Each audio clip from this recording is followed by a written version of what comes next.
I'm Sally and I am the Sing Safe tutor for the Urban Vocal Group. For those of you who don't know me very well or don't know what I do, I'm a singing and voice teacher and I specialise in contemporary and commercial technique.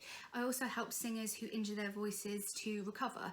So if people are kind of going through a bad time with their voice, they come to me and we help rebuild them and get them back on track. So what we're going to be doing with the videos over the next few weeks is I would like to share some of my favourite singing tips to help you keep your voice in shape, but also to help you kind of achieve the things that you've not been achieving within your voice. So today I want to talk about range, because it's something that a lot of people kind of put at the top of their list of things they want to improve within their singing voice. Now, your range is a really strange thing, okay? It's variable, it changes day to day. So if you are a very confident singer and you're used to using all of your range, this probably isn't something that you worry so much about. If you are someone who kind of, when they think about singing a high note, they freak out, you know, this is what this is kind of going to be addressing today, is that feeling of panic, okay? To a certain degree, we need to be kind to ourselves and we need to know that as we are working through this part of our voice, that it's not always going to sound great, okay? And a lot of people that I work with, so I've been teaching for just over 12 years now, and I teach all different types of people. I teach children, I teach adults, I teach professional singers, I teach people who are just starting out. Every single one of them gets panicked about high notes, okay? It's almost like that we're going really high and we're going to fall off this cliff or something, you know? And there is a reaction within us that is similar to if we're going to be attacked, you know? So it kind of goes in with this whole performance anxiety thing. So if you feel like when you're going to sing in front of someone that you kind of get all this like clenching up and this tension in your throat, this is what I'm going to start to unwind with you, is to help you to achieve the things that you need to in order to open up your range. Now, I'm not going to lie, there are going to be some weird exercises, and for those of you who already kind of experienced my weird exercises, hopefully you realise they do work. For those of you who haven't, I apologise in advance. I'm very sorry for what I'm going to ask you to do. What you need to remember is that singing is it's an art and it doesn't always sound pretty, okay? And in order to be a better you probably are going to have to make some really ugly sounds, okay? Now, I want to talk about head and chest voice today, because within range, if we don't know how to use both our head and our chest voice, we're going to be really limited, okay? Now, predominantly musical, so let me start again. So predominantly contemporary singers, okay, so people who sing along to pop music, okay, so people like me, people like Olivia, people like Amber, all the different people within UVG, Kate and Faye and G and everyone else part of UVG, we are all contemporary singers predominantly, okay? So we would pick singing things like Jessie J's coming to my head for some reason, I don't know why she's there, but we pick pop stuff over someone like Catherine Jenkins or like a classical singer.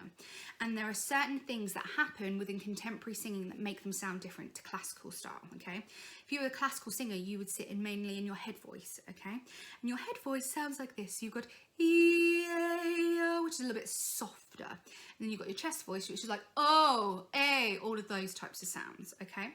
Now, if you think about some of the songs that you're working on at the moment within UVG, you are needing to use a lot of upper range, okay? And it's something that worries a lot of us, because as soon as we go to do it, we get really tight and we don't want to get those sounds out. So one of the problems maybe is that we're using our chest voice when we should be using our head voice, or we're using our head voice when we should be using our chest voice, okay?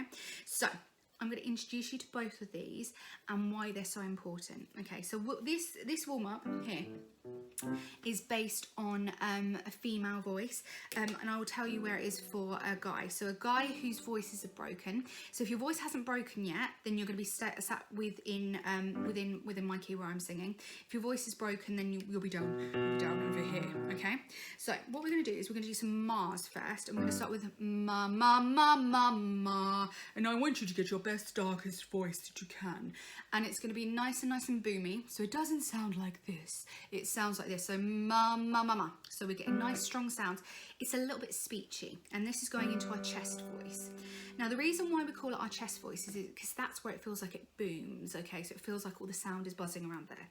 So I'm going ma, ma, ma, ma, ma. So if you all try that for me, so we're gonna go ma, ma, ma, ma, ma. Now if you find that's a little bit low, we're gonna move up a little bit higher.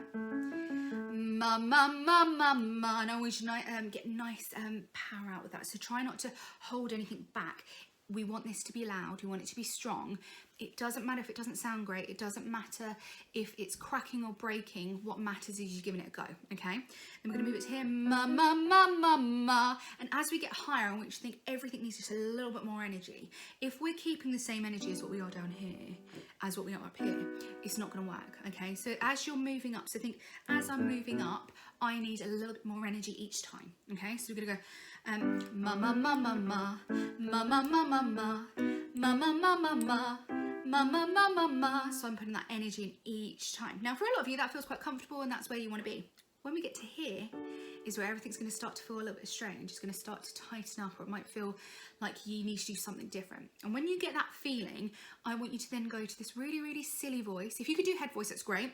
Ma, ma, ma, ma, ma is what we want you to do. If you can't do that, if it's going and it's starting to crack, it's because we're going over what we call your bridge. And your bridge is basically that gap between your chest voice and your head voice.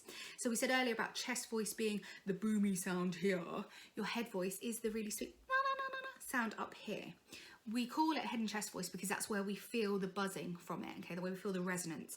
It's not because where the sound comes from, obviously. So when I'm getting to this weird part of my voice which feels like it doesn't want to do anything, and you might get sounds like, ooh, ooh, all these horrible sounds that kind of creep in, or you may suddenly go, mama, mama, and not really get much sound out, that's when we're going to start to put some whinge in, okay? And it's a really annoying sound, and it's really gentle, and it's almost like that voice, okay? Or like a puppy dog sound, like a, you know, like a really tiny sound. So as we start to get to this part of our voice, I need you to be there with me. So we're going to be here, ma, ma, ma, ma, ma, and we'll be da, da. Then as we get to here, ma, ma, ma, ma, ma. And it doesn't matter if it sounds rubbish, okay? If it sounds rubbish, that's fine. We don't care. This is part of stretching our voice and getting ourselves used to it. What we do care about though is if it's feeling tight and clenchy and hurting us, okay? So I don't want you to force through these sounds. What I want you to do is come back down and move lower down your range and start to whinge. This is all about opening up your range, and you have to get involved in kind of going with it and exploring your voice in order to make sure that you can make these sounds, okay? It's not about the fact that I'm expecting you to be able to do them straight away. I need you to go away and practice. I need you to go and make silly noises, make horrible noises. Your voice is going to crack. It's going to be ugly, okay? But that is part of learning. So I want you to kind of allow yourself to have those ugly moments and know that it's not going to sound great. And think of it as this is the only way we can kind of push through that barrier within our voice. So most of the time people's problems with range is not to do with the fact they can't sing those notes. It's because they're stopping themselves, okay? So I'm kind of giving you that permission, and you need to give yourself that permission to go and make some ugly, ugly sounds, okay? So I'm going to make them for you today. So we're going to go ma, ma, ma, ma, ma, ma, ma, ma, ma, ma, ma, ma, ma, ma, ma. And I'm going to go to this voice because this voice is actually the easiest voice to get up higher in. Ma, ma, ma, ma, ma, ma, ma, ma, ma, ma, ma, ma, ma, ma, ma, ma, ma, ma, ma. And it's a really weird noise, and this is actually called twang, okay? And this is one of those sounds that we create within our throat that it takes all the pressure out of our upper range and without our head voice. So I want you to play around with that sound. It's not that sound though, it's not a dark sound. It's this sound. Okay, this feels a little bit mental, I'm not gonna lie. But this is how you get higher. I'm sorry, I told you it was gonna get weird. Okay, so everything needs to be in this really weird voice, and you can kind of start to access this. If you can't do that voice, you can start to access that by making the whingy sounds like I said earlier. Like oh, or whoo, ah, some really gentle sounds that have got no pressure behind them. So we've got ah, which is our chest voice sound, and if we were going to build what we call belt voice, which is like your power notes, you would take that chest voice higher. Now if we want to just look at extending the range easy, we're going to start to look at putting the whinge in, Because the wind is going to help us to get higher. Now, if you want a little bit of science behind that, which I'm sure some of you probably don't care, but I'm going to tell you anyway, what we have is in our throat, so round about here, if you find your most knobbliest bit in your throat for me, okay, this is called your larynx, okay? And if you go, oh, so I just want you to try just moving your voice up and down from a low note to a high note. Some of you may be familiar with this already if you've done this already with me at UVG. But we're looking to feel what happens, and what you should feel, and if you don't, it's not a problem, it's because everybody's different, but what we should feel is that that larynx, that little box there which holds our vocal folds in, will move down for a low note and move up for a high note, okay? It's almost like a little lift. So if you think about it, it's your lift going up and down onto different floors. Now, if I go for a low note, I can get my voice very low. And if I go for a high note, it can go really, really high. Now, what we need to do is we need to make sure that we're really aware that this voice needs to be able to move where it needs to go. So if you are purposely putting on a dark sound, you may be actually holding that weight and not be able to get your voice up to a higher position because, like I said earlier, this needs to be able to move up and down to hit higher notes. So we're going to start with a little exercise that's going to help to encourage that. And you're going to start with a low note. Now remember, guys, you're down here, okay? And girls, up here with me. Okay, so we're going to be ooh, and we're going to start here, and we're going to start on a dark ooh. So we're going to go for like the oldest man you can think of, like ooh. Okay, it's going to be too dark, ooh. So it's going to sound like that. And then ooh, it's going to be like the youngest little girl or youngest little boy you've ever done. These are a bit weird. I told you, they're strange. But what we're doing is we're playing around with characters, because you can do a character. Like if I said to you, I want you to raise your larynx into this position, you're not necessarily going to be able to do that. But if you can think of a colour or a darkness or a lightness, or you can think of a character, it's going to help you to achieve these things. So we're going to start with a very, very dark sound. We're going to go ooh, yeah. And it's weird, not gonna lie, feels really weird too. It reminds me of those, like, you know, the vuvuzelas, like that football. You hear that goes, ooh, those sounds. So it's gonna be ooh, yeah. And it's ugly. That's ugly. I'm gonna move up. Ooh, yeah. Ooh, yeah. And I want you to play around like that. I want you to play with low notes that are very, very dark, and then light note, like high notes that are very, very light. Okay. Now this is gonna be odd for some of you, but like I said earlier, I need you to go with it. I need you to go with the weird sounds. Maybe you go do this on your own somewhere, you know, you don't need to share this with people. What it is about getting you to explore your voice and realise what your voice can do. Because most of the time we have a lot of range within our voice, and we have a lot of power that we can get out. We stop ourselves, okay? So I want you to go and play, and I want you to go and explore your voice and all of the weird sounds it can make. And that can be something that you can go and, I don't know, pretend to do an opera voice, you know, try and do all these different sounds, like maybe go meow, meow, meow, meow, meow, meow, and do all these weird, weird noises. What you need to start doing is realising that you have a lot of potential in your voice already without needing to work too hard at it, okay? Now, if this feels a little bit too mad for you, so if those exercises with all the weird colours and the characters are too much, try these two things, okay? We're going to start down here, and we're going to go up here, okay? And we're going to start with, and obviously guys, so you're the octave below for me, we're going to start here, and we're going to go I, we're going to start with that chest voice sound, so I, and we're going to go I. Now that is a very, very speechy, it's a little bit sarcastic, you know, like, okay, you're a little bit fronty with it. So I, or you can do a little bit lower. Oh, whoa, but always put the w before it, okay, because the whoa is going to make it easier.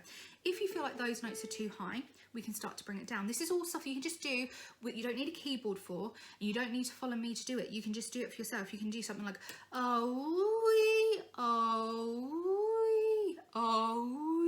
if you feel like that's too high. So, but the thing I want you to remember is keeping that whinginess in that head voice, okay? So, chest voice, head voice, The reason why they're so important is because if you're trying to take your chest voice too high, it's going to crack and it's going to break, and it doesn't like that. And that's not a way that we kind of want to live our lives as singers. We don't want to keep pushing that through. Head voice can be brought in very, very low. You can come in low, down here, and you can be like, ma, ma, ma, ma, ma, and that's when it sounds a little bit too classical, okay? So it's not really what we want within contemporary styles, but there's nothing wrong with that if you're a classical singer. That's what we want.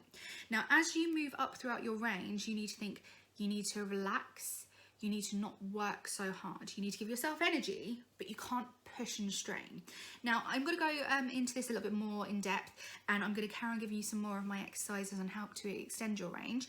But the main thing I want you to think about is that there's two different parts of your voice that are really, really important to singing well. Your chest voice, which is good for your power notes, your boomy notes, your belters, and your head voice. It's really nice for your higher parts of your range, but also for things like mixy sounds, like ooh, ooh. If you're a soprano, then you're probably going to be spending a lot of time up there anyway, particularly with the harmonies that we have within UVG. So that's what I want you to think about. I want you to think about chest voice being dark and heavy for a minute, okay, because we can play around with colour on that. And we want head voice to be light and fluffy. All I want you to do is I want you to play, okay? This is a little bit of a trust exercise because it's one of those things that you have to trust me that this is going to work for you, okay? You're not going to like it, I'm not going to lie. The amount of people that I give this exercise to, and people go, okay, yeah, I'm not doing that. Trust me. You take yourself off somewhere private, you put on some music and just sing along and be whingy. If you feel like you're struggling with your high notes, go and be whingy with them. Because the science behind it is that when we whinge, this little thing here that we was talking about it pulls your vocal folds tighter. And what that then does is that allows them to move faster and move higher, okay? A little geek bit for you. If you sing that note for me, E, which is an A below middle C, your vocal folds have to touch 220 times a second to pitch that note. Up here,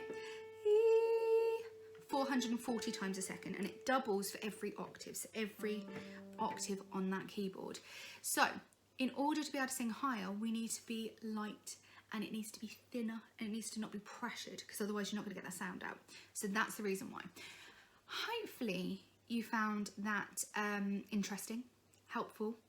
If not, probably a little bit funny watching me make all the stupid noises, but welcome to my world. This is my daily exercise of what I do every single day. So have a little look at those exercises. Remember, whingy sounds are nice, dark, chunky sounds, because I want you to get used to the feeling of both exercises. But kind of give us a comment and we can see what you think about my madness. See you later. Bye.